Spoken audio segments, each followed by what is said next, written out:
Bueno, buenas tardes, Isabel. Buenas tardes. Isabel Martín Pérez de Ananclares, Ujú.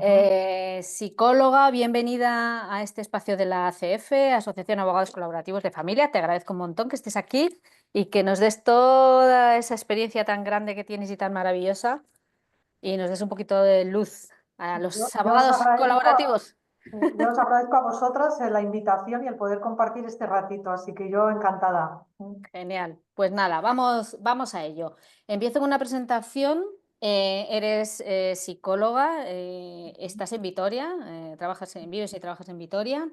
Psicóloga y psicoterapeuta, estás especializada en familia, en adultos y jóvenes principalmente, pero haces mil cosas. No voy a decir tu currículum porque es interminable, yo te voy a decir lo que estás haciendo ahora, que ya es bastante.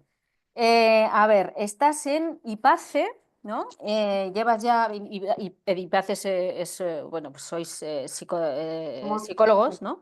sí, bueno, somos un equipo de unos 30, 40 profesionales, pero la mayoría somos psicólogos, pero bueno, también hay gente que es desde el mundo de la psicopedagogía, de la educación social, trabajo social, un poco en esa línea. La mayoría somos Sí, que estáis enfocados formados. Sí, sí. en ayudar al colectivo también. Fenomenal. Vale, llevas 25 años allí, eres experta, y allí hacéis un poco de todo. Bueno, tú especialmente haces un poco de todo, consultoría, formación, coaching. Es decir, por un lado, aparte de la psicoterapia enfocada en la familia, adultos, jóvenes y tal, colaboras con los servicios sociales en desprotección leve y moderada, violencia filioparental, haces valoraciones también ahí para el ayuntamiento, haces también consultoría de empresas en relación al bienestar empresarial, lo cual me provoca una alegría inmensa porque A que las nosotros también. empresas, claro, A que nosotros las también. empresas estén empezando a darse cuenta de lo que importa que los trabajadores y que los directivos estén bien emocionalmente, eso es maravilloso. Tú me Ujú. estabas comentando además que la ansiedad y la depresión parece que es el segundo motivo, segundo que en realidad es el primero, ahora hablaremos, segundo motivo de baja por ansiedad y depresión. Es verdad, estamos en una sociedad, estamos Es todos que, estresados. sí, fíjate, hasta ahora parece que lo de las... Nosotros estamos encantados de estar entrando en el mundo de la empresa. Entramos desde la valoración o la obligación por ley de hacer una valoración de riesgos psicosociales, ¿no? Y por otro Ah, dato muy concreto, que es que son los datos de costes, que es la empresa, ¿no? A nivel de bajas y bajas como segundo motivo después de los trastornos osteomusculares están bajas por ansiedad y y por depresión, depresión. Pero es cierto fíjate. que, por ejemplo, esto es un mundo, hemos entrado en algo que hasta ahora no se trabajaba, era impensable trabajar el tema emocional. Ha entrado el coaching un poco, es decir, que ahí también tenemos, pero realmente ahora sí estamos entrando porque hay preocupación, los costes son muy altos, hay muchas bajas y bueno, y está el tema, ¿no? Lo están viendo, al menos a través del tema económico, que les está Sí, costando es así. mucho. Claro. Vale, luego también haces programas sociocomunitarios. Bueno, eso es lo que había dicho, ¿no? Lo de la desprotección y la violencia filioparental, que parece que está en auge, ¿no? Por desgracia. Nosotros, sí, fíjate, lo de la violencia filioparental, llevamos ya 4 o 5 años, empezamos en una colaboración desde el Servicio de Infancia, en colaboración con la Universidad de Deusto, diseñando un programa que lo empezamos pilotando, pero ya lleva muchos años. Y de hecho, bueno, pues se sigue manteniendo. Es un programa todavía que cuesta la captación, porque este programa viene desde servicios sociales y ahora mismo lo que nos estamos planteando es hacer también una oferta desde la privada porque yo creo que al final esto es muy transversal, es decir, no es solamente de servicios sociales, sino que nos llegan Vale. familias de todo tipo. Bueno, luego volvemos un poco con ello. Pero yo quería un poco terminar un poco Bueno, el panorama. sí, más que yo la empresa, ¿eh? Quiero decir, me parece que Bueno, sí. todos colaborando, como buenos colaborativos. Actividades, también haces actividades en centros cívicos para bienestar emocional también. Sí. Haces escuela de padres, lo Bueno, cual debería llevamos estar. todas las escuelas de padres de Vitoria y luego trabajamos también en la provincia, ¿no? Con medio escolar, trabajando con profesorado, entramos en aulas, trabajamos con padres también, bueno, pues un poco ahí tocando todo. Todo. Pues es verdad que las escuelas de padres deberían estar más difundidas, creo yo. Pero Mm. bueno, colaboráis con la Diputación, hacéis, sí, eso, intervención en medio escolar, aulas, profesores. Vale, más o menos eso es un poco el panorama, aparte evidentemente de clínica, ¿no? De lo Sí, que es bueno, sí, el... sí, son las tres patas. Ahora, por ejemplo, estamos haciendo un programa nuevo, estamos implantando en residencias de tercera edad y en residencias de discapacidad mental, física, en viviendas de apoyo, un programa nuevo que es el GISAREA, que lo que trabajamos es se viene trabajando el modelo de atención centrado en la persona y esto es ir un poquito más allá, que es el modelo de atención centrado en las relaciones, ¿no? La persona en relación. Entonces es muy interesante también porque, bueno, es un poco la tendencia en todo, ¿no? En lo infantil, en Sí. todo, ¿no? Eso es lo que te iba a decir, que estamos como ampliando la mirada, ¿no? A Es- pasar de la mirada individual, estamos ampliando a una mirada mucho más colectiva, ¿no? Además en todos los ámbitos, es curioso. Pero bueno, y tú también eres profesional colaborativa, ¿no? eso es. Eso es importante señalarlo porque siempre se piensa que el proceso colaborativo es únicamente de los abogados y no podemos olvidar que es multidisciplinar y que los psicólogos sois un apoyo fundamental, no solamente para dar apoyo a las familias en momentos de dificultad de comunicación, ¿no? De tratamiento incluso, sino también como facilitadores de la comunicación, Ujú. que es muy Sí, al final es un importante. poco, es en la misma línea, en la línea que podemos trabajar en otros ámbitos es facilitar el llegar a acuerdos, bueno, en todo lo que es el tema, pues básicamente familia, ¿no? Entonces, bueno, pues ahí Claro, estamos, ¿eh? Es un poco... claro, porque ahí tenéis el proyecto este del servicio. Lo que pasa es que todavía no han incorporado a otros profesionales. El servicio, lo explicamos, es que los colegios de abogados y el gobierno vasco tienen una propuesta, ¿no? Para gente, para lo que es el turno de oficio, en que se les ofrece, aparte de lo que es mediación, que ya se les venía ofreciendo, y proceso colaborativo, o sea, perdón, y proceso contencioso, también se les ofrece la posibilidad de solucionar sus conflictos a través del proceso colaborativo. Lo que pasa es que se designan a abogados únicamente. Eso es Ujú. verdad, de momento. Pero bueno, como es un Sí. proyecto piloto.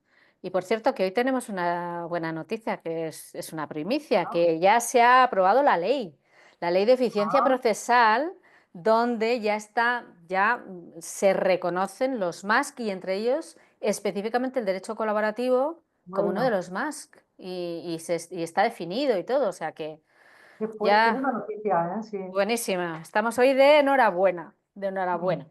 Bueno, entonces, el título de hoy era emociones y decisiones para los abogados, ¿no? ¿Cómo influye las emociones en la abogacía? Bueno, yo creo que ya estamos empezando todos a darnos cuenta, pero me gustaría que tú nos hablases un poco desde tu experiencia de esta relación. Vamos a empezar por esta relación, las emociones y las decisiones, porque muchas veces creemos que podemos decidir fríamente, em, que muchas veces podemos apartar nuestras emociones de estas decisiones racionales y sesudas que podemos tener en el ámbito profesional.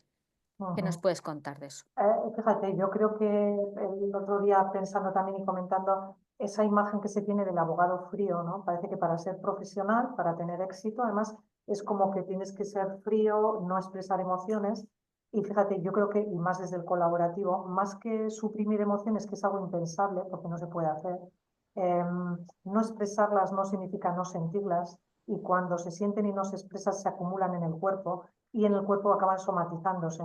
Entonces, pero es que encima en el proceso colaborativo no es solo que las suprimamos, es que además eso sería contraproducente, ¿no? Es que las tenemos en cuenta, las ponemos en valor, las validamos, porque a través de las emociones vamos a detectar los intereses, las necesidades que no están atendidas en las partes, en las personas, y yo creo que al final gestionarlas, o sea, no es cuestión de suprimirlas, sino de gestionarlas, nos va a facilitar llegar a todo este proceso de acuerdos y sobre todo porque las emociones, a ver, venimos de un entorno muy racional en el que hasta ahora las emociones han sido más asociadas a algo irracional, con lo cual se han suprimido, se han negado, se han querido apartar. Y como dice Lee Greenberg, que es un psicólogo canadiense, que tiene una terapia enfocada en emociones, no se puede salir de un sitio al que no has llegado. Y lo que hacemos muchas veces con las emociones es querer quitarlas, ¿no? Tengo ansiedad y ¿qué quiero? No sentirla. ¿Y cómo? ¿Fumo? No, pues esto es como si quieres salir de un túnel y no has entrado, necesitas salir, ¿no? Entonces, lo que tenemos que hacer es sentirlas para luego gestionarlas. Entonces, primero, no se pueden suprimir, por mucho que metamos, el cuerpo lleva la cuenta. Si las metemos para adentro y no salen, pues eso, lo que decimos nosotros, acaban implotando, o explotan a veces o salen de una forma desajustada, o al final el cuerpo lo que va es acumulando esas emociones, y eso ahora ya hay mucha evidencia científica de que da origen a síntomas, a enfermedades. Entonces, es que somos seres emocionales, lo queramos o no. Luego ya el tema es qué hacemos, ¿no? Y sobre todo, yo creo que esto ya son creencias, ¿no? Que hay que desmontar, pero no por ser más frío o más fría en un proceso, digo, en vuestro entorno legal, se es más profesional. Yo creo que, y muchísimo más desde el colaborativo, el ser empático, el reconocer y validar las emociones de la persona, porque llega en determinados procesos con mucha emoción. El que se me muevan a mí emociones, que a veces por reflejo, ya no digo si estoy pasando una situación similar, la he pasado y necesito gestionarlo, ¿no? Entonces, somos seres emocionales, entonces desde ahí necesitamos aprender a manejarlas, porque es la forma de sacar provecho, porque es muy enriquecedor. Pero el Vale, tema es que a veces no sabemos, y desde no saber cómo gestionar, pues como digo yo, nos subimos a la cabeza, entonces entramos a racionalizarlo todo, pero eso no hace que la emoción desaparezca, ¿no? efectivamente. Entonces, claro, cuando hablamos de emociones tenemos dos partes. Una son las nuestras y otra que son las de los clientes. Entonces, desde nuestro punto de vista de los abogados, cuando tenemos ansiedad y nos ponemos a comer, a beber, a fumar, a comer chocolate, a salir de fiesta, en fin, a ver la televisión, lo que sea, te lo digo por experiencia propia, eh, ¿qué hacemos? Pues a ver, la ansiedad, en el fondo hay un elemento muy importante, que es que nos paremos a cuestionarnos, más allá de que lo hagamos, es explorar, ¿no? Si me sirve, si no. Normalmente, pues esto es como cuando vas a las adicciones, en el fondo es como un alivio temporal que no deja de ser, eh, a ver, es inadecuado, pero te facilita en cierta medida, de forma inadecuada y no muy sana a veces, la adaptación. Pero bueno, tenemos muchas adicciones más allá de las sustancias, quiero decir que las Sí, drogas, el sí. deporte, ¿no? Pero en el fondo, generalmente siempre son vías de escape para aliviar situaciones de malestar, o para facilitar el conectarnos. Entonces, la ansiedad, en el fondo, la emoción de base es el miedo. Hay como 4 emociones raíz, que es Sí, la sí. alegría, el miedo, la tristeza y la rabia o el enfado, ¿no? Entonces, en la versión del miedo está la ansiedad. La ansiedad surge de anticipar el easy, ¿no? Anticipar situaciones que no van a pasar, pero que generalmente además tienen un tono negativo, ¿no? A veces hasta catastrófico, Mm, ¿no? Y si, mm, yo qué sé, si voy al juicio y pierdo, y si me sale todo mal, y si me quedo en blanco, y si me, yo qué sé, ¿no? Nos podemos mm. imaginar muchas cosas. Eso es activar el miedo, y desde ahí nuestro cuerpo reacciona. Eh, para entenderlo, ahora que se habla mucho, no sé si os suena la teoría polivagal, A que mí es, me suena, sí, pero no sé qué es. bueno, el nervio vago es un nervio que atraviesa desde el cerebro hasta la base de la columna, y es el nervio vago es el que me lleva a la calma, ¿no? Es decir, es el que se estimula, que hace que, imagina, yo suelo poner un ejemplo, porque en el fondo esto es entender el cerebro, el funcionamiento del cerebro desde esta teoría, ¿no? Cuando estamos ante algo que vivimos como una amenaza, porque eso es el miedo, algo que vivimos como una amenaza, el sistema nervioso lo que hace es activarse, ¿no? Ujú, Esto es igual que en los animales. Fijaros, si hay una cebra y le persigue un león, ¿qué es lo que ocurre? Que se activa el simpático, y hay dos posibles respuestas: o ataco o huyo, ¿no? ujú, Clarísimamente atacar no es, porque no procede, entonces huye, ¿no? Esto es muy adaptativo. ¿Qué ocurre en la cebra? Que si a los 10 minutos el león ya no le persigue, la cebra pasa al vago, al sistema polivagal, pasa a la calma, ¿no? Y se pone a comer. Y como yo digo, no hay ninguna cebra que diga, oye, si es que casi, es que le estaba viendo que me iba a morder, y recuerda eso. Y tampoco hay ninguna cebra que empiece a pensar, ¿y si viene un león? ¿Y si ahora me pillan desprevenido? Es decir, ni recuerda ni anticipa. Vale, esto es lo que hacemos los humanos con esta maravillosa capa que tenemos, a diferencia del resto de animales, el neocortes, ¿no? Que es la capacidad de pensar, mm. de regular Eso que. impulsos, de reflexionar, en la parte Mm, total, ¿no? Entonces, ¿Qué es lo que provoca esto? Que el ser humano puede activarse como si estuviera en ataque o huida de forma permanente, no por lo que está pasando, sino por lo que pasó o por lo que puede pasar. ¿Qué provoca esto? Que mi sistema nervioso se desregule y esté desregulado y activado de forma permanente. En la cebra se activa, se desactiva. Hay un peligro, se activa. Desaparece el peligro, se desactiva. En el hombre no hay peligro, me imagino un peligro, se activa. Recuerdo un peligro pasado, se activa. Me acuesto y pienso en todo lo que me ha ido mal, se activa. ¿Y qué es lo que ocurre? Que vamos en esta sociedad, en la nuestra, con sistemas nerviosos desregulados. Es decir, que es que estoy sometiendo a mi cuerpo a una tensión porque que el sistema nervioso esté así activado de forma permanente significa lo siguiente, que está, quiero decir, al talento Cortisol, ¿no? sanguíneo, claro, nuestro querido cortisol, la adrenalina, pero sobre todo el cortisol. El cortisol, que es una hormona cíclica, deja de serlo y está permanentemente eh, generándose. Entonces, esto tiene un efecto en los órganos, esto provoca el desgaste. Y cuando llevamos mucho tiempo con el rojo, que es como si hubiéramos pulsado el botón de alarma y se nos ha olvidado, porque si se pulsa, amenaza y se suelta y vuelve a la calma, esto se regula. Cuando se me ha olvidado y lo he dejado pulsado, lo que tiene el cuerpo muy hábilmente es el nervio, el sistema polivagal, el ventral, que es como un automático. Es como cuando en casa encendemos todos los electrodomésticos y no los apago y de repente Ah, sí. salta el automático. Bueno, pues tenemos un automático que es el que de alguna forma en esa situación de amenaza sostenida cuando no hay, es decir, esa ansiedad sostenida, lo que provoca es que se active y deja todo, y es cuando tenemos la sensación de vacío, de agotamiento, de cansancio y que lleva muchas veces a las bajas, ¿no? Esto es Claro. mi cuerpo con un sistema que está estupendamente creado, que funciona, y porque llega a un punto en que yo no me regulo. Yo suelo poner el ejemplo del móvil. Si yo tengo el móvil, ¿y quién se encarga de cargar el móvil? Yo, ¿no? Cada uno, digo yo. Entonces, si yo cargo el móvil y arranco el día con 100% de batería, aunque yo use mucho el móvil y haga muchas llamadas, bueno, pues hasta las 7 de la tarde, igual 8 me dura. Si yo arranco con un 40% de batería, porque además ya desde la física cuántica está demostrado que somos energía, ¿eh?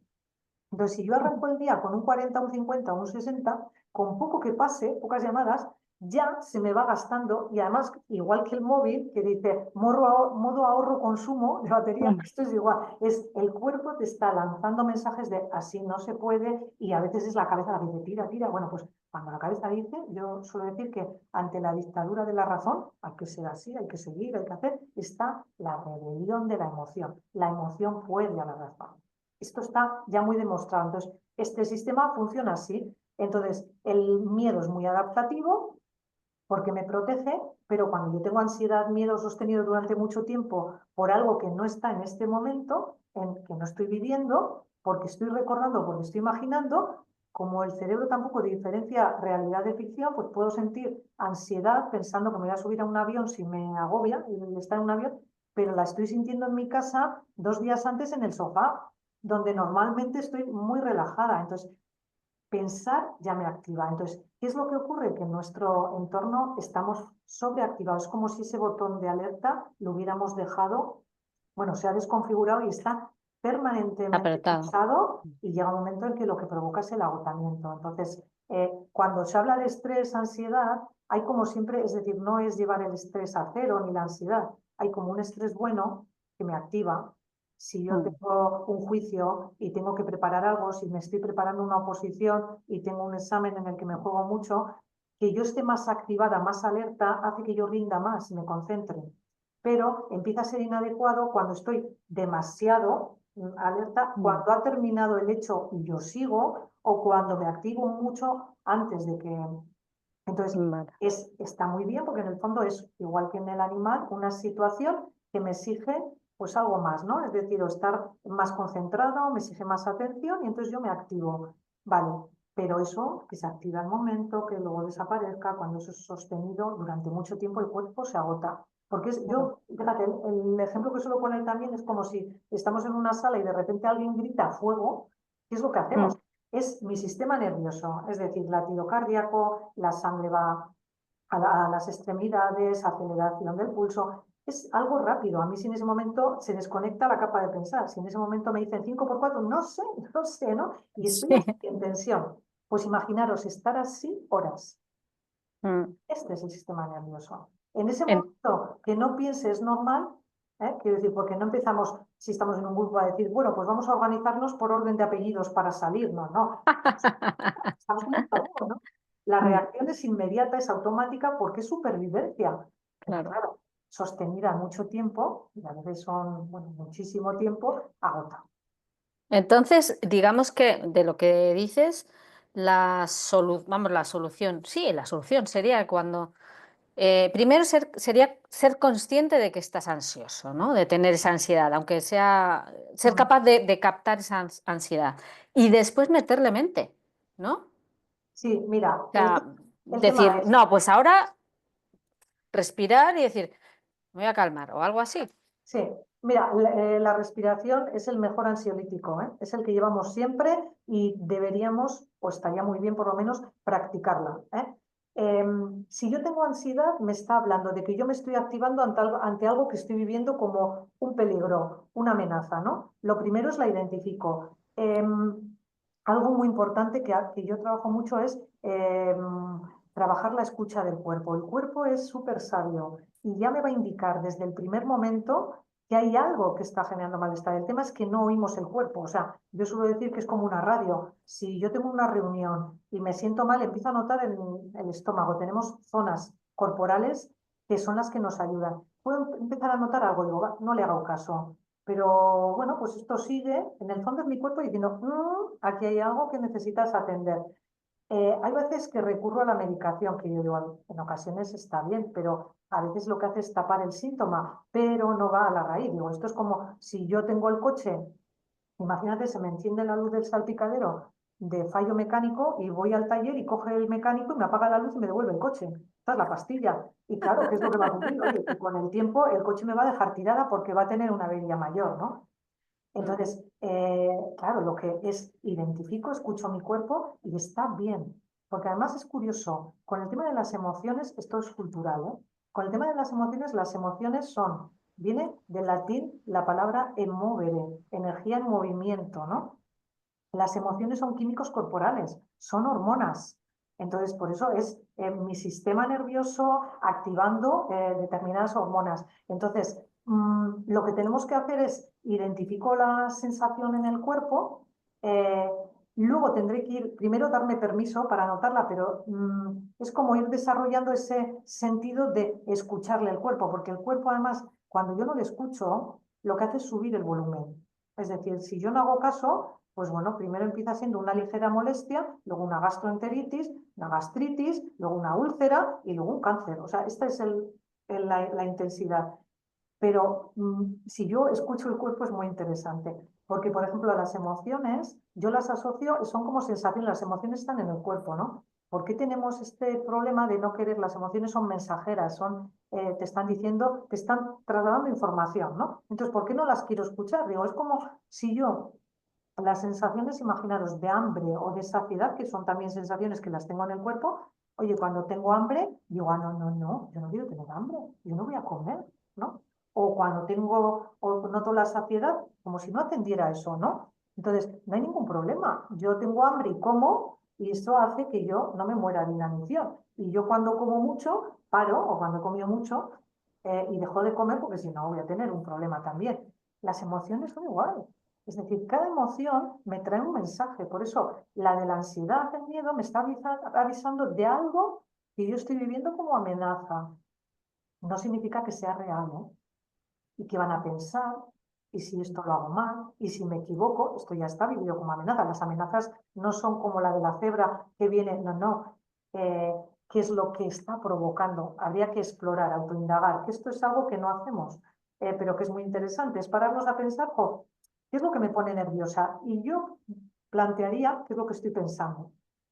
Porque un poco el proceso es, pasa algo, lo que sea, yo interpreto eso que pasa, en función de lo que pienso, me siento de una manera u otra, genera la emoción, de ahí va la conducta, actúo. pero no es lo que me pasa, lo que me afecta, es cómo interpreto yo lo que me pasa. Porque a veces tengo a 3 personas que les ha pasado lo mismo, un despido, una pérdida de trabajo, y una persona está con un nivel de estrés altísimo, con somatizaciones, otra persona está preocupada, pero puede estar activa, y otra persona está feliz de la vida y liberada. Y entonces no es la situación, es lo que estoy viviendo y cómo estoy interpretando. Entonces el pensamiento es muy importante en la emoción. Entonces, me provoca algo ansiedad. Primero escucho el nivel, porque yo suelo hablar de las emociones como un termómetro, que tengo poco, medio, mucho, pues claro, va a depender. ¿Y qué es lo que yo estoy pensando antes? ¿Qué es lo que me provoca ansiedad? Algo muy importante, validarlo. O sea, Ah, ahí está. Es que es, también ahí eso conecta, perdóname, con la propia responsabilidad también, porque es, es mucho más fácil echar la culpa a los demás o al exterior que a uno mismo, que decir, a ver, pararme, primero pararme, o sea, no andar como loco todo el día, sino pararme un poquito y decir, ¿qué es lo que estoy sintiendo? Pero claro, eso hay veces, eso da mucho miedo, ¿no? A veces. Sí. Mira, eso pasa mucho y además lo veréis probablemente en la práctica, con familias o con personas, pasa mucho con la rabia, con el enfado. El Sí. enfado, y bueno, y en general, a ver, es Es que muy... eso, perdóname, Isabel, eso te voy a preguntar yo ahora. ¿Qué hacemos cuando nos viene el cliente? Porque en familia nos pasa mucho. Nos viene el cliente que viene hasta aquí de rabia, de echando por la boca todo ese odio, esa hiel frente, porque lo otro, porque me ha hecho, porque mira lo que ha hecho, fíjate lo que le ha hecho, porque... ¿Qué hacemos con eso? Porque esas personas no piensan. O sea, Claro, esto es como un niño en una rabieta en ese momento, es decir, yo por ejemplo con la gestión de conflictos hay algo muy claro, cuando hay mucha emoción no hay razón. El cerebro tiene las 3 capas, el cerebro reptiliano, que es como explicamos a los niños que es el de los instintos, el más básico, el de si hay fuego salimos corriendo, pero no andamos aquí organizando nada. El emocional, que es el que compartimos con los mamíferos, nos conecta con los demás, que son las emociones. Aquí está el amígdala, el sistema límbico. La amígdala es como una almendrita que se habla de secuestro amígdala, porque hay veces que la emoción nos invade de tal manera que, bueno, sacamos sapos y culebras que pueden ser muchas veces como llegan los clientes. Y por encima el neocortes, que además esto es importante, se termina de desarrollar a los 24 o 25 años, ¿eh? Yo digo, cuando estamos con padres, es que todavía estamos en proceso de adquisición y a veces les pedimos a ellos cosas que no hacemos. Y eso, y aunque sean adultos, a veces esto pues no funciona muy bien, pero cuando hay algo que me invade y que tengo una emoción muy intensa, un momento muy alto, muy intenso, lo que ocurre es que esto se descuelga, es decir, la capa de pensar. Entonces, una persona que está muy enfadada es una persona que no piensa, es como un niño, ni escucha ni piensa. ¿Cuál es el gran error que tenemos a la hora de gestionar estas situaciones? Que vamos con nuestro cerebro conectado, primero puede haber contagio, ¡cling! Y se me puede también levantar el otro, pero si no lo hay, solemos ir con razones. Y fijaros, en el mundo del derecho es muy fácil que si va un cliente nosotros vayamos a lo racional y a dar soluciones, vamos desde lo racional. Pero esta persona no quiere esto, está en emoción.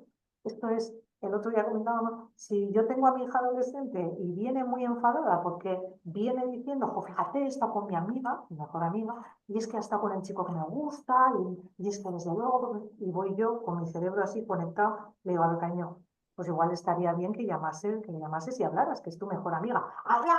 ¡No quiero ni verla! Es decir, esto es como si habláramos 2 idiomas. Este está hablando la emoción y yo voy con la razón, nuestras queridísimas soluciones, es que somos muy racionales. Problema, solución, pero que no, es que esta persona necesita, está en la emoción. ¿Qué quiere? Es mucho más sencillo, porque realmente cuando alguien viene a contarnos un problema, y con amigos o personas cercanas, realmente lo que nos agobia es buscar la solución. Y si tenemos, le damos la solución que me valdría a mí, que no significa que sea la que le valga a esa persona. Pero y si no tenemos solución, ya nos agobiamos. Porque si alguien me cuenta una enfermedad, ¿y qué le digo? Yo ya no estoy escuchando. O sea, no le estoy escuchando porque estoy pensando qué le digo. Bueno, pues es más sencillo. Si yo tengo a alguien así, yo me callo. O sea, comunicación, 80% escucha, 20% hablar. Esta es la buena. Entonces, escucho y valido. Es decir, porque ¿qué es, descarga qué mucho. es válida? ¿Qué es validar? Validar es dar permiso para sentirla, o entiendo que estés así, bueno, te veo que estás súper enfadada y le dejo que descargue.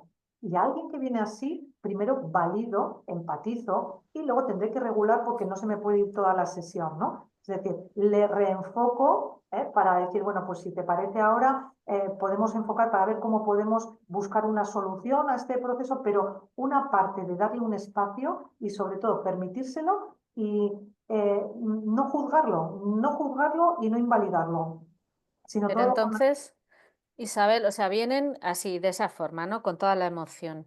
Les escuchamos, ¿vale? Le validamos la emoción. Pero hay veces, hay personas que necesitan mucho tiempo y nosotros no tenemos tanto tiempo para que se descarguen, como dicen en mediación, ¿no? Que se descargue toda la emoción y se queden vacíos y ya podamos entrar desde un punto de vista más racional. Entonces, ¿cortamos o cómo hacemos? Pues mira, yo creo que dependería es como si pudiéramos intentar medir cómo está la emoción de esta persona, dejando un espacio normalmente y sobre todo empatizando, es decir, entendiendo que se sientan así, veo que está sufriendo, esta situación no es fácil para vosotros eh, y le dejo un poco. Luego yo intentaría reconducir, hombre, si están muy, muy, muy alterados, es que no me va a escuchar. O sea, daros cuenta que con un nivel de emoción muy alto esa persona no escucha ni entiende. No voy a poder hacer nada. Aunque yo esté tranquila y esté con una solución clara, no voy a poder avanzar. Entonces, le dejo un espacio, veo si va bajando, ¿cómo lo detecto? Si va Mm, bajando, esto se va conectando.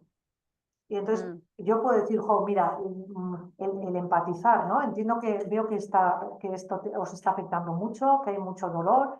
Si te parece, igual podemos avanzar para ver cómo podemos buscar una solución que te sirva en esta situación o que podamos, o que te sea para ti de ayuda. Y entonces reenfoco. Si a pesar de, si yo le veo muy alterado, pues igual no tiene mucho sentido. Es decir, bueno, pues igual podemos dejarlo aquí o intentar reconducir. Normalmente a la gente cuando no le cuestionas, no le juzgas, empatizas y le dejas un poco vaciar, va bajando.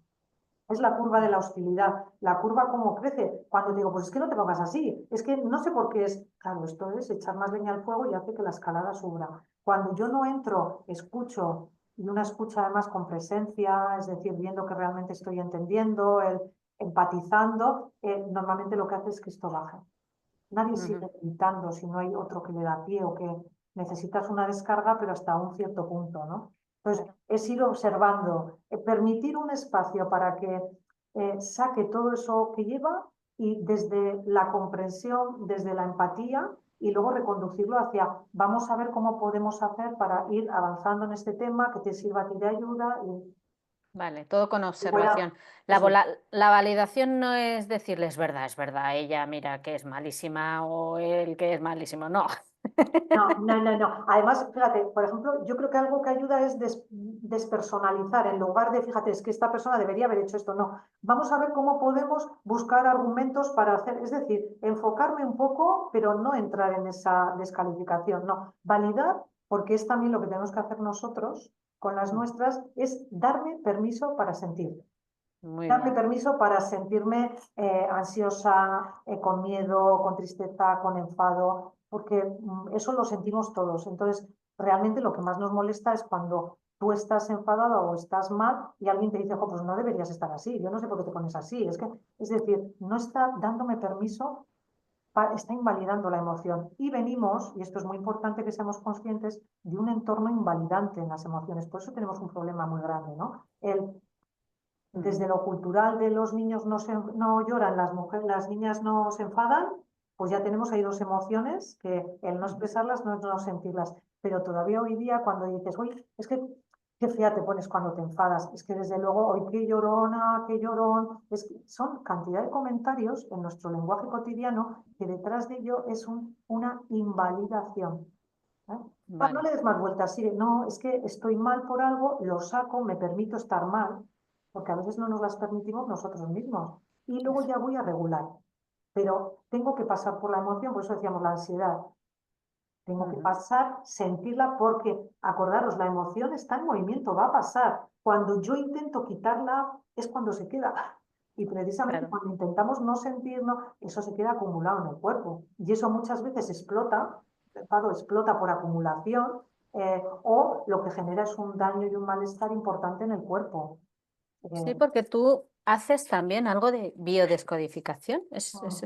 Es eso, ¿no? Sí, bueno, a mí me parecía apasionante todo este tema de las emociones y el cuerpo y cada vez hay mucha más evidencia científica sobre este tema. Hay médicos que el otro día veíamos como Gabor Mate, Ujú.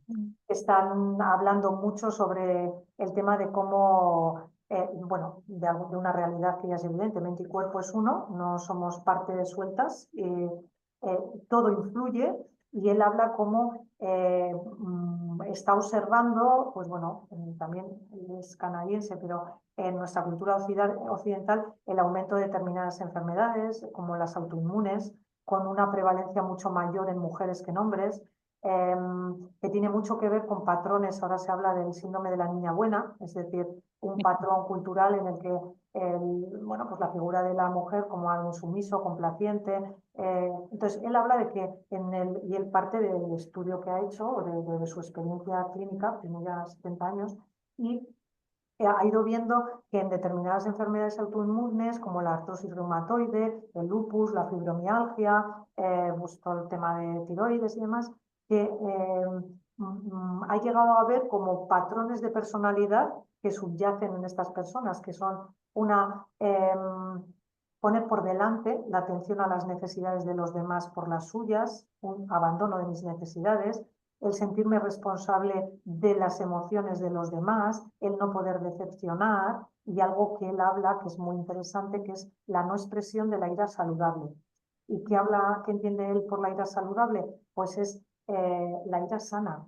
Es decir, cuando no pongo límites, cuando antepongo todo, cuando es más importante en los demás, es un poco como que yo, ¿para qué sirve la rabia? Que además, sí, culturalmente está muy mal vista, ¿no? Esta emoción. Pues sirve para poner límites, para decir hasta aquí sí, hasta aquí no, cuando me siento que me invaden. Cuando yo no pongo ese límite, es como que me dejo invadir y eso al final, bueno, pues es lo que provoca muchas veces somatizaciones o enfermedades de este tipo. Y luego la Claro. descodificación trabaja un poco en el mismo, un poco parecido, ¿no? Este viene de Mark Hammer. Hammer es un oncólogo alemán que ha fallecido y él, bueno, pues a raíz de una experiencia vital que él, Sí. bueno, se inicia Sí, en que murió su la hijo, sí. germánica, que se muere su hijo bueno, Mm. pues él desarrolla un cáncer de testículos y su mujer, que también era oncóloga, un cáncer de pecho y de útero, ¿no? Entonces, desde ahí, él empieza a preguntar a sus pacientes si con cáncer, porque él trabajaba en oncología, empieza a preguntar un poco, pues a explorar eso, ¿no? A ver si coincide, a ver si ha pasado algo antes de cuando aparece la enfermedad, bueno, y él llega a detectar que en la mayor parte de los casos hay un hecho traumático, algo inesperado, vivido en soledad y sin solución aparente. Entonces, desde ahí lo que plantean es un poco que las emociones que nos expresan, eso que se queda ahí, que se vive, que muchas veces lo que se queda es en el cuerpo y de alguna manera, bueno, pues acaba saliendo en forma de enfermedad. Claro. Pues explorar las emociones que nos expresan, porque es muy interesante.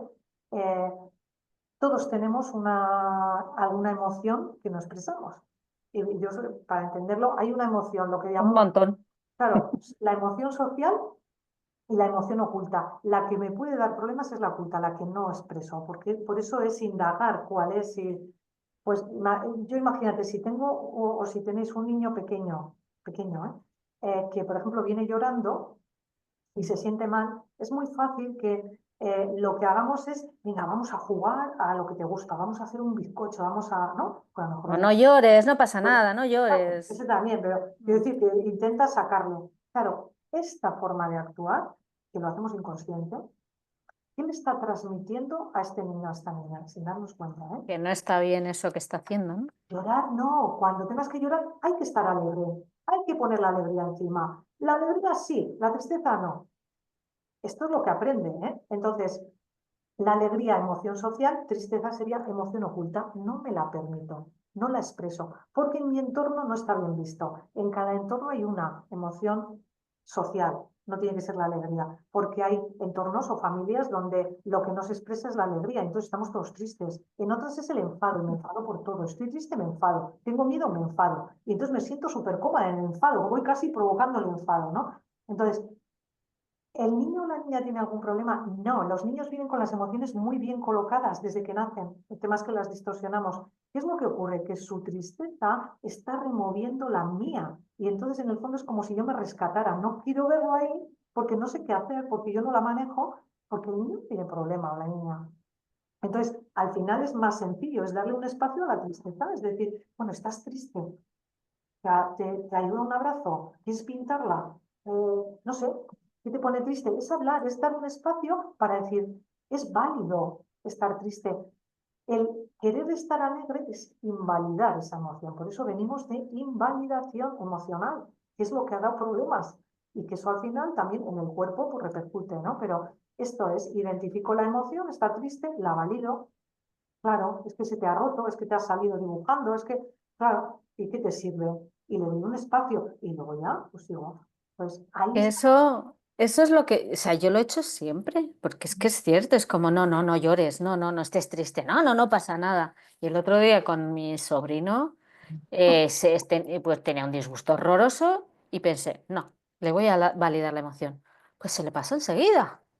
No, no tuve que hacer nada, o sea, le dije, estás muy triste, te entiendo, tal. Y enseguida se puso bien, él Claro, es que solo. las emociones se mueven, es energía en movimiento, es que se mueven. El problema es cuando yo las quiero quitar o las quiero, que entonces ya es como que me engancho a ellas. Entonces, nadie está enfadado. Si yo dejo a alguien enfadado, acaba bajando. Si alguien está triste, lo va reconduciendo. Entonces, ¿cuál es mi papel? Es estar cerca, acompaño la emoción, la permito y la valido. Es decir, le digo, claro, que no, que yo qué sé, no has podido jugar, se te ha perdido algo. Claro, pues es que es normal que estés triste y le dejo. ¿Y qué te Mm. sirve? Yo qué sé, vamos a pintar, ¿quieres hacer? ¿Qué quieres hacer? Es que si no, siempre le damos los consejos nuestros, que esta es la forma que tenemos también de lo que me Eso sirve a mí, es. creo que le sirve a todo el mundo y no es así, pero bueno. Pero esto también, todo esto que estás diciendo de primero, identificar la emoción y validarla en nosotros, ¿no? Para también poder empatizar, ¿no? con el otro, tiene mucho que ver con el autoconocimiento y el amor propio que está, que ha estado tan mal visto hasta ahora, ¿no? Claro, es que, jo, ese es otro tema, es que en el fondo es primero conocerme a mí. Y yo suelo decir, si a mí me dicen que alguien que pasa por la calle me dijeran, oye, mira, a esta persona que no conoces de nada, la tienes que querer mucho. ¿Qué diríamos? Bueno, no, si no lo conozco, ¿no? Y si yo no me conozco, ¿cómo me voy a querer? Y a veces somos auténticos desconocidos. Entonces, la clave está en conocernos. ¿Y cómo lo hacemos? Jolín, pues en las relaciones, autoindagando, parándome a reflexionar, escuchando las emociones, no juzgándolas, porque si hay una emoción buena y otra mala, la mala la quiero quitar y la buena la quiero imponer. Por eso siempre alegría. No, es que todas son necesarias. Gracias a las emociones estamos vivos, aseguran supervivencia. Y algo muy importante, no hay buenas o malas, son todas necesarias. Las hay Efectivamente. incómodas y cómodas, desagradables y agradables, pero todas son necesarias. Si no, no estaríamos vivos. Entonces, Vale, desde ahí veo la emoción, ¿cómo la veo? En el cuerpo, voy a escuchar el cuerpo, si el cuerpo enseguida me dice, cuando estoy bien también me lo dice. O mira, claro. he parado, estaba ahora mismo, me estaba activando, estaba escuchando el cuerpo y ya notaba el corazón, me he parado, está un segundo, estoy respirando o he ido al baño, me he lavado la cara, voy a hacer varias respiraciones, vuelvo, escucho, va bajando. Si es que muchas veces con callarnos parar, respirar y a partir de ahí luego ya voy. Pero escucho el cuerpo, veo qué es lo que en ese momento no voy a indagar porque igual estoy muy activada y no, pero más adelante, jo, ¿cómo me he puesto yo o cómo me ha alterado a mí esto? Este comentario que ha hecho esta persona que, ¡guau!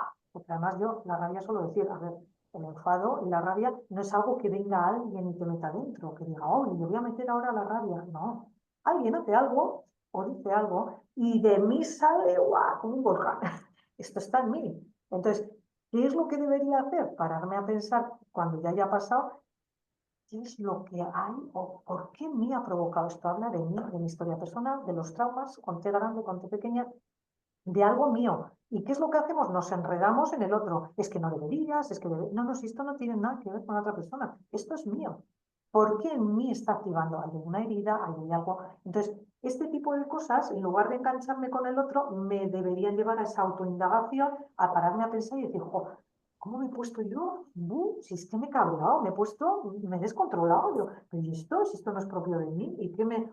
Y entonces Después yo voy pensando, pero estamos tan desorientados que lo que hacemos es proyectarlo en el otro, un mecanismo de defensa, no asumirlo, está la falta de responsabilidad, ¿no? En lo afectivo y responsabilidad general. El problema de todo lo que me va mal está fuera. Yo suelo decir, ¿estás mal? Sí, mira, con este tiempo, el jefe que tengo, mi pareja que no me escucha, mis hijos no me obedecen, la vecina del tercero que me toca las narices, ¿cómo estás, chica? Entonces, ¿qué hago? Quejarme. ¿Y qué tal estás hoy? ¿Y qué tienes que hacer? Yo nada. Y cambiar el tiempo, mi jefe, la pareja. Es decir, yo no tengo que hacer nada. Y estamos ahí, nos conectamos con la queja, nos retroalimentamos, no cambia nada, con lo cual podemos seguir quejándonos, no asumimos la responsabilidad y esta es la clave. También la queja reduce, baja muchísimo la energía y te Bueno, la queja, deja... fíjate, la queja hay una parte sana, queja sana, que Ah, dice, sí, sí, que es un poco de alivio y vale. bueno, pues igual una nota de humor de vamos a quejarnos un poco. El problema empieza cuando es automática, cuando es inconsciente, cuando es repetida y cuando se acaba convirtiendo en un hábito. Y fíjate, lo que ahora ya está demostrado es que eso aumenta los niveles de cortisol en mí, que me estoy quejando, y en la gente que tengo delante. Es decir, cuando yo tengo Ujú. una persona, bueno, de estas que llaman tóxica o con comportamientos tóxicos, porque las personas yo creo que no lo son, o una persona que está en queja repetida, el tema que me provoca malestar, que la tendencia es nos alejamos, nos distanciamos, porque aunque intentemos argumentar no cambia, es que su cortisol está elevándose, pero es que el mío también, en menor medida, pero mis niveles de cortisol aumentan. Por eso hay veces que dices, mira, es que yo me voy, ¿no? Claro, es que la queja constante es Por descarga. eso hay muchas personas que ya no vemos las noticias, porque a mí me, me ponen muy nerviosa ya, me bajan Yo, me ponen... uf. fíjate, Digo, yo no, yo desde quiero el estar COVID, tranquila. yo también, desde el COVID no lo veo. Por eso, por eso. Mm, Pues no sé, yo tendría mil preguntas mm, para ti, porque además me interesa, por ejemplo, mucho el tema de la EMDR.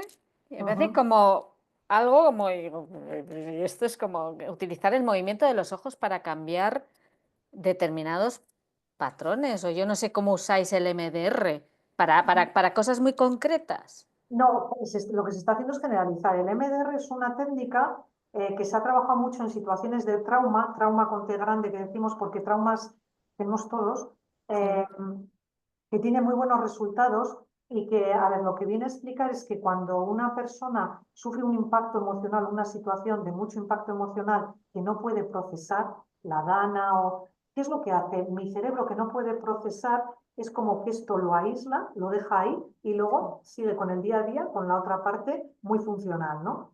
Eh, y lo que se trabaja es que hay veces que cosas que se quedan como en un archivo ahí en el cerebro olvidado, pero hay veces que lo que ocurre en mi presente conecta a nivel emocional, no es que ocurra lo mismo a nivel emocional, con algo del pasado. A ver, lo explico. Yo recuerdo, por ejemplo, a un chico que tenía un problema en el trabajo, que le costaba mucho estar en situaciones sociales porque él se sentía distinto y encima tenía un trabajo en el que cada dos por tres tenía eventos o contactos. Y él había tenido con 7 años, porque son situaciones que ocurren, los traumas que ocurren sobre todo en la primera infancia, ¿no? Y que tuvo un problema con la comida, que pues su madre, pues realmente él recordaba escenas en casa de su madre en el que le decía que era raro, que era diferente, que no comía bien, que, bueno, aquello lo había vivido como algo muy traumático. Entonces, él se sentía prácticamente con la misma emoción de sentirse diferente, distinto, en otra situación diferente, ¿no? Aunque, pero conectaba la misma emoción. ¿Qué es lo que hace el EMDR? Son las iniciales para el trabajo de movimientos, es reprogramar, decodificar y reprogramar. Es como si desactivo la carga emocional que hay aquí y reconecto esto como para traer esta memoria a mi día a día, integrarlo.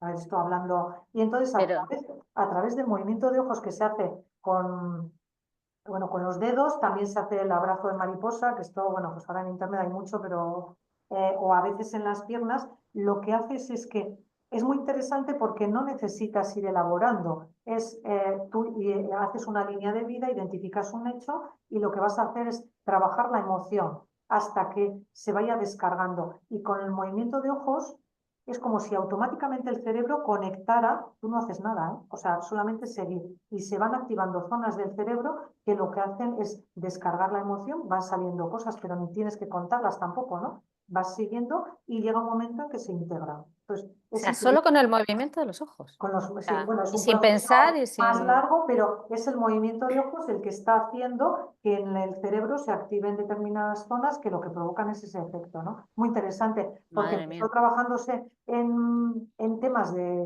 bueno, pues traumas, ¿no? Pues, y ahora se está extendiendo con buenos resultados en temas de ansiedad, depresión, a muchas otras situaciones porque realmente funciona. Qué bueno. Sí, es como una especie de conexión, de reconexión del cerebro, ¿no? Eso O es, sea, una como que... recodificación, sí, eso es. Qué bueno. Pues no sé si tenemos alguna pregunta para Isabel, porque, vamos, yo seguiría, pero es que se nos va a quedar muy largo. No, yo solo un comentario, porque es que me ha recordado muchísimo a Del Revés, la película. Ah, claro. Lo de no hay emociones buenas o malas, todas son necesarias. Me ha recordado pues la tristeza, la pereza, la ansiedad en la segunda película. O sea, me parece muy interesante el enfoque que están dando también para los niños con temas como el gusto de colores, películas como Del Revés 1 y 2. Creo que es una forma también de que ellos conecten con su emoción, porque como decías, que me lo he apuntado, los niños las tienen muy bien colocadas, somos nosotros los que las descolocamos. Pero bueno, no, era simplemente, pues es un aporte, no, Sí, se están no trabajando pregunta como mucho. tal. Sí. Y además las películas yo creo que son muy interesantes para trabajar todos estos temas, ¿eh? Y que lo hagan desde la infancia también, porque estamos teniendo muchos temas que cada vez nos encontramos, yo digo más en consulta, ¿no? Con chavales, aunque hay menos problema quizás para acudir al psicólogo, que eso también lo notamos, ¿no? Son muy conscientes y desde ahí ellos deciden, que antes teníamos problemas, ahora ellos lo asumen, bueno, pues, pero sí es cierto que es que la clave de todo está en las emociones y en el lío que nos hacemos a la hora de gestionarlas y cómo se sufre, porque en el fondo lo que queremos es tapar, es algo que no se puede, acumulamos, luego explotamos, luego nos genera malestar, se nos activa la culpa, entonces, es tremendo, ¿no? Pero esto viene de un aprendizaje, ¿eh? Mm. Claro. Yo te quería preguntar Isabel, también, yo, perdona, sí, perdón, sí, ¿no?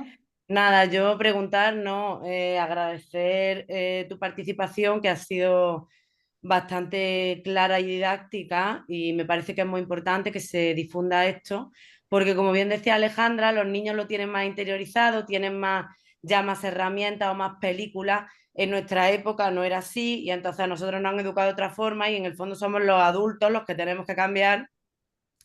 Y al final conectar un poco con que se difunda esto es necesario, porque al final conectar con nuestra vulnerabilidad, sentir emociones, es ser auténtico, y al final que se difunda es ver que a todos nos pasa lo mismo, ¿no? Eso es que Es importante mm. sacarlo y no reprimirlo. Así que Fíjate, en nuestro contexto hay una creencia y es que asociamos vulnerabilidad a debilidad.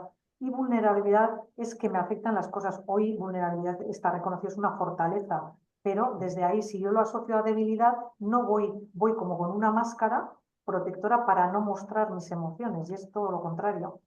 Qué bueno. Pero es un tema apasionante. Venimos también, yo suelo decir, es que entendemos, venimos de posguerra donde había hambre, donde la gente se enfocaba en trabajar para asegurar lo material, de ahí supervivencia. se Mm. busca generaciones estudiar para trabajar, para tener éxito material, y de ahí ya vamos al bienestar, las sensaciones rápidas asociadas a felicidad, no a sentido de vida, sino a sensaciones. Y entonces, en todo este proceso, nadie nos ha enseñado qué hacer con las emociones porque no eran la prioridad. Entonces hay Claro. como una especie de abandono emocional.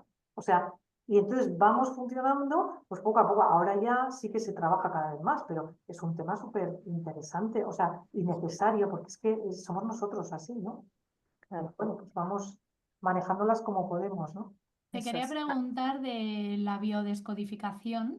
Ujú. ¿La trabajáis cómo se hace lo de la grafoterapia o a través del No, no, movimiento o simplemente es indagar cómo el cuerpo está reaccionando a la emoción que se siente y cómo se corrige? Es decir, yo, en grafoterapia te modifican la forma de escribir para ayudarte también como una forma de terapéutica, pero en biodescodificación. aquí, a ver, yo lo integro. Yo cada vez cuando dicen qué método, digo, yo tengo un modelo integrativo, integro todo y constantemente estás aprendiendo y no es un método. Yo suelo decir que partes de un enfoque y yo vengo de lo cognitivo-conductual en psicología, pero es como un andamiaje. Pones el andamio, pero luego ya una vez que ya tienes, que es en lo que te sustentas, tú vas generando tu propio Entonces, para mí es otra herramienta más, pero en lo que se basa es en, vas a buscar en qué momento sucede, cuál es el inicio de lo que ha pasado, analizar qué es lo que pasaba, es decir, lo que vas es un poco, por decirlo de alguna manera, a explorar esa emoción que no se expresó en el momento, a sacarla para que se exprese, es decir, que tome conciencia la persona y desde ahí esto ya es un cambio, ¿no? Sería un poco así a nivel general. Y en el fondo es igual, porque a veces es pararte a pensar, ¿qué enfermedades has tenido? ¿O en qué momentos has estado de baja? ¿Qué ha pasado antes? Y algo importante, ¿para qué te ha servido y qué te ha impedido hacer? Yo os pongo un ejemplo. Yo recuerdo una madre, yo estaba con la hija y ella era profesora monoparental y uno de los días que venía para estar con la chavala me dijo, he estado de baja y he estado con vértigos, ¿no? Entonces, párate a pensar, ¿qué te impiden los vértigos? Seguir andando, o sea, seguir funcionando, porque andaba como las locas. ¿Y a qué te ha obligado a pararme? Digo, qué curioso que te hayan dado vértigos y no te haya pasado algo en el brazo, porque con el brazo seguirías andando. O sea, quiero decir que es un poco, vas viendo, tiene mucho que ver con la funcionalidad del órgano, en el desarrollo embrionario con las fases, el órgano, si es del mesodermo, de antiguo, medio, el endodermo, bueno, de las capas, pero básicamente es ir a explorar qué emoción está ahí que no se ha expresado. ¿Cómo habla el cuerpo, eh? Es que es O sea, increíble. si te para es porque te tienes que parar. Claro, O sea, claro. ¿Y que- por qué te para de la manera que te para? ¿Y por qué el síntoma que tienes? Claro, el problema es que no escuchamos, porque si escucháramos en el momento que aprendemos a escuchar, ¡buah! Mira, ya me está dando, o me duele la tipa, el eje cabeza-sistema digestivo, que está ya muy...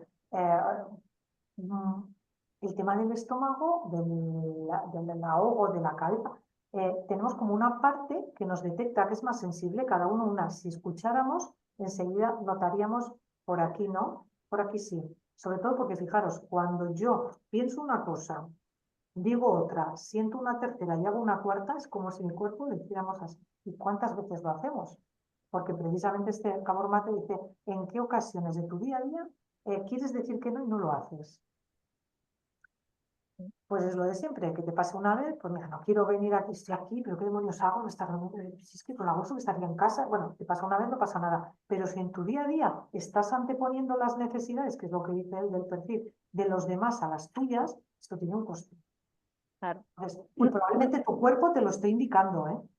Sí, pero no escuchamos porque, no sé, porque hay veces Porque que no nos lo permitimos o no nos consideramos merecedores o creemos que tenemos que seguir. Bueno, es que hay tantas creencias. Pero nada, yo quería preguntarte una cosita. A ver, en el ámbito, y así para nosotros, ¿no? En el ámbito de familia, ¿qué, o sea, qué intervenciones podéis hacer como para facilitar el acuerdo colaborativo? O sea, me refiero, tú observas que hay parejas que van en el momento de divorciarse, que quieren, digamos, gestionar esa ruptura con respecto a los hijos y acuden a ti para hacer una especie de transición a la nueva vida, o que consideras importante que acudan también a organizar un poco el divorcio en cuanto a comunicación, o no sé, es que no sé, o sea, no sé si me entiendes lo que quiero Sí, decir. sí, sí. ¿Sabes qué pasa? Que al final es un poco más lo que ellos necesiten. Es decir, Ah, si hay disposición y hay necesidad, vamos trabajando de la mano, ¿no? Hombre, yo cada vez me encuentro también más, probablemente no sea realmente significativo, pero parejas que vienen en el momento que han tomado la decisión, por ejemplo, porque quieren saber cómo transmitirlo, que eso. hacerlo, pues lo hacemos en un mando, no, en un sitio cercano. Tú les das pautas, ¿no? Hay quien viene una vez que ya se han divorciado, pero porque tienen situaciones que les preocupan y vienen también los dos. Entonces, yo creo que depende más en el momento que esté, cómo vaya el proceso y qué necesidades tengan. Es acompañar para facilitar llegar a acuerdos y en ese proceso tener en cuenta emociones, validarlas, ver necesidades, intereses y eso enfocado a llegar a acuerdos y cuando es familia, el enfoque muy claro es el bienestar de los menores. Oye, ¿y los abogados? O sea, nosotros podríamos acudir a ti y decir, mira, tengo este caso, no sé cómo enfocarlo, no sé cómo hacerlo, porque claro, nosotros no somos terapeutas, sino simplemente lo que intentamos hacer es facilitar el acuerdo, ¿no? El tema de la terapia es la vuestra, es vuestra labor. Entonces, no sé si eso sería posible o es útil o no. Dices, para consultar cómo gestionar la situación, sí. Es decir, en Mm. el fondo es, pues imagínate, tengo esta situación, tengo esta familia, me estoy encontrando con este problema. ¿Qué puedo hacer? Pues sí, sí, porque a veces, a ver, en esto también, pues depende de las personas, depende del momento. El tema de las emociones son así, fluctuantes. Los vemos o los veis sobre todo en procesos abiertos, es decir, heridas abiertas, no es cuando han cicatrizado, que a veces aquí nos llegan a consulta, ha habido un proceso y hay sentencia, han liquidado todo, porque a veces cuando quedan temas económicos es tremendo. Pero una vez que han tenido todo, pues igual está en otro punto, ¿no? Ya hemos ido avanzando o no, ¿eh? Emocionalmente a veces han pasado años y no han avanzado, pero es que en ese momento es como si tengo la herida abierta, cualquier cosa que me toques me afecta, es estar muy sensible, acompañar, entender que va a haber momentos, estar un poco escuchando y facilitando llegar a acuerdos, porque hay que cerrar temas. Y Es- yo insisto mucho sobre todo en el enfoque de, es decir, seguir siendo, cuando es en familia, vais a seguir siendo una familia, pero de padres separados. Claro. No, Claro, si el tema también, perdóname, por ejemplo, habrá acuerdos, o sea, como en derecho colaborativo, echamos mano de imaginación y hay veces que, digamos que construimos acuerdos, yo pensando en los niños, yo hay veces que digo, es que no sé si este acuerdo va a ser beneficioso, porque hay un bebé o porque hay, es decir, yo tampoco soy o somos expertos en la que es la evolución de infantil, pues hay veces que no tengo muy claro si ese acuerdo puede ser beneficioso para los niños, por ejemplo, en general, o es que tenéis que hacer un examen un poco de toda la familia. No, es que depende de muchos, son muchos elementos, es decir, cómo está ese niño, quién ha asumido la responsabilidad hasta ese momento, qué edad tiene, cómo están emocionalmente esos dos padres, qué relación tienen entre ellos, cuál es la relación del niño con los dos, no sé, son muchos elementos.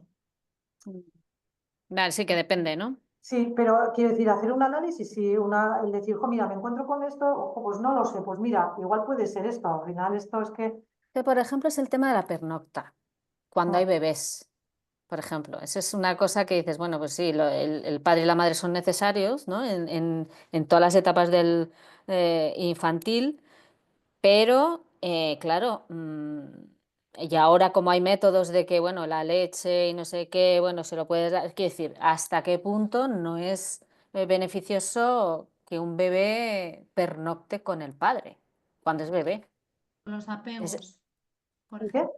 Por los apegos. Sí, también es que depende de la edad. A ver, normalmente el apego, que al final se va generando, que es muy importante, porque además este es otro tema, se genera, el primer vínculo suele ser con la madre, sencillamente porque es quien provee de alimentación y porque es, digo, en una pareja que no hay divorcio. Normalmente es el vínculo que se genera y luego ya en ese proceso van apareciendo otras figuras, pero entonces, claro, por eso ahí es realmente importante, pero ¿cómo lo han estado haciendo? Es que hay veces que la implicación ya. por parte del padre es muy activa, hay otras veces en las que no, que esa figura que es la madre es la que ocupa prácticamente el día a día del niño, entonces, y que hace todo. Hay formas de hacerlo progresiva, yo diría, ¿eh? Los niños también se adaptan y es progresivo, asegurando la idoneidad de las dos personas, quiero decir, y entendiendo que quién lo ha hecho, porque también hay un hábito, un patrón, un vínculo creado entre esas dos personas. Si de repente desaparece, claro, pues Sí. que se va a adaptar, pues bueno, yo te diría que la mayor parte de los niños se adaptan, pero sobre todo además también hay que asegurar que esté bien. O sea, lo primero, el foco siempre bienestar del menor, Ya, aunque eso sí. suponga malestar del adulto. O sea, es que por eso yo hay muchas veces que digo, no, al foco a los, porque en esa guerra me olvido. Es que aquí hemos tenido algún caso, y es que realmente te olvidas. Yo tuve un caso que a mí me llamó mucho la atención, se me quedó. Llegó un padre que llegó a renunciar a las visitas de la hija porque, bueno, estaba fuera, había habido un proceso de separación, muy pequeña la niña, en provincias diferentes, alejadas. Él la veía, cada vez que venía, venía leccionada por la madre, hasta tal punto, llegó un momento en que tomó la decisión, que a mí me pareció durísima, de voy a renunciar a verla porque viene con tartamudeo, hay un patrón de ansiedad, la madre está permanentemente pendiente, no está siendo ella, o sea, y Horror. Qué muestra de amor más tremenda, ¿eh? a mí me Por pareció, parte porque del padre.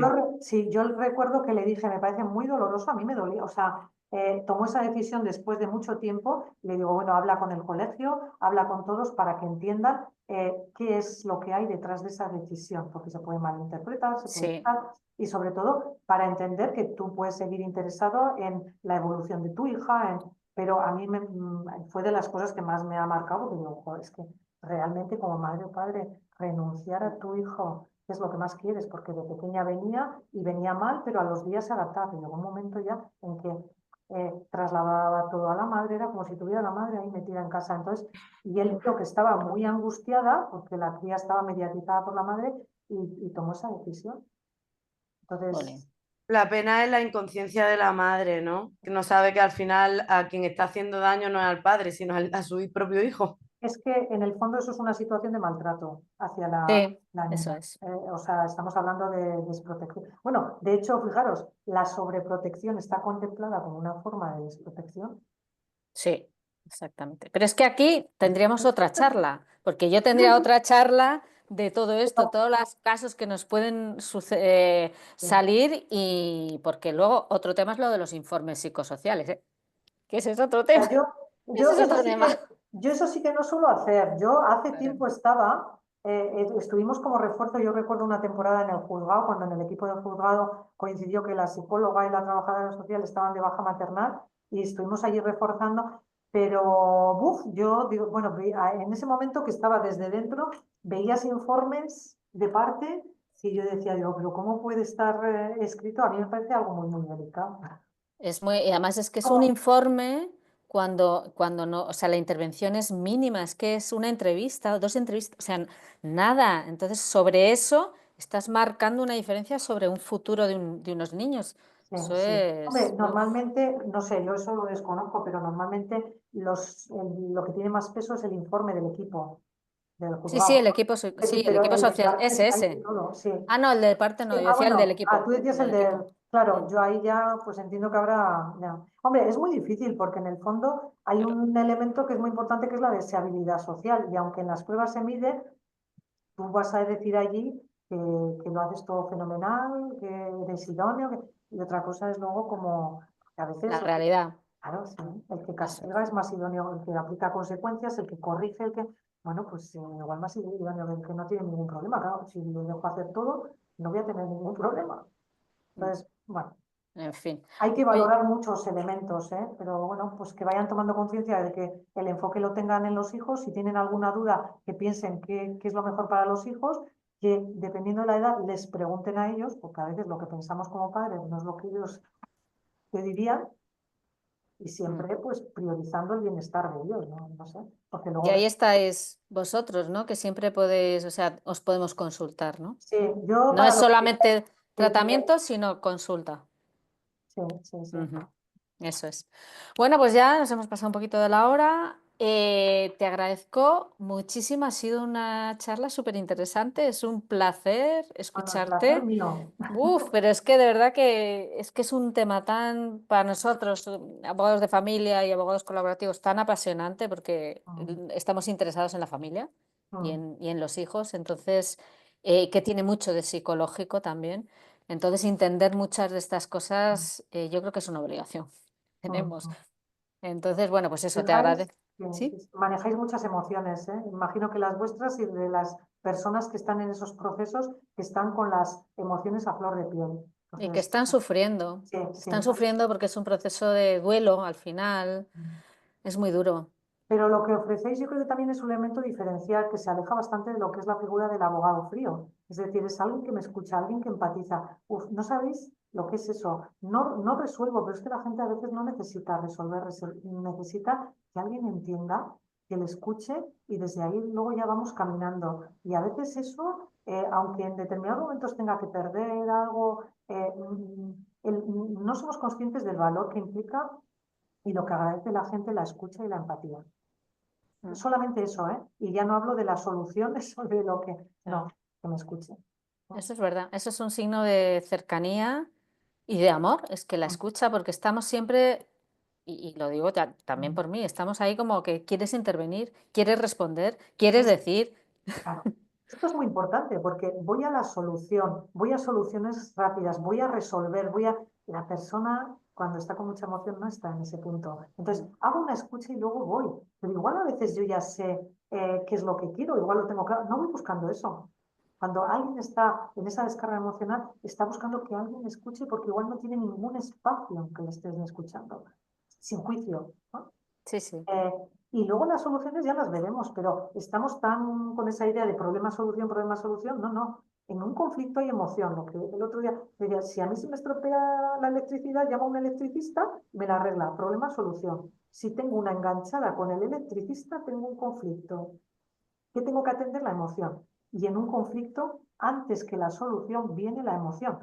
Sin la emoción, no hay conexión, no puedo pensar, aunque las soluciones sean estupendas. Entonces, necesito escuchar y sacar. Y la emoción necesita salir. Y una vez que sale, ya está. No se cuando la contengo es cuando exploto, la saco de forma desajustada, desregulada y, Y mal y te quedas tú fatal también. En claro, fin, luego la sensación de culpa, bueno, sí, claro. una variedad de emociones interesantes. Etcétera, etcétera, etcétera. Pues nada, Isabel, oye, muchísimas gracias por tu tiempo, muchísimas gracias por toda la información que nos has dado. Te lo agradezco un montón y espero que hagamos otra, que tenemos mucho que tratar por aquí, creo yo. Pues bueno, yo encantada y ha sido un placer volver a veros, ¿eh? Igualmente. Muchas gracias, Isabel. Bueno, hago que lo paséis muy bien y que paséis unas buenas fiestas, que entréis muy bien.